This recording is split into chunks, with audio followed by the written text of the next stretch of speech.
Era la noche de Castleford y el viento besaba mi rostro, curtido por el invierno.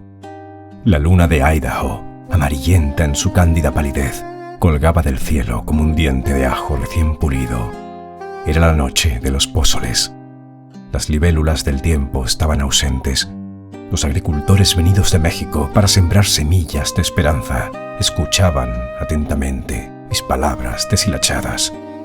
En un castellano tembloroso, bajo la pandémica máscara, encarcelaba mis palabras. Mi alocución sobre las becas del programa de asistencia para migrantes fue bienvenida.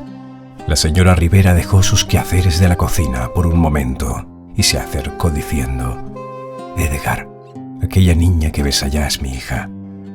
Las granjas de Castleford dormían en su letargo nocturno de trigo y cebada, con su corazón de maíz. Afuera el viento traía el olor de ranchos y lecherías y dulce serenata de la serranía. Los agricultores de la zona trabajaban duro para cultivar la tierra y producir cosechas y sueños, calidad y abundancia de frijoles, ilusiones y papas. Éramos 20 o 30 en el añejo caserón de un pueblo perdido en el medio de ninguna parte. Era la noche de Castleford.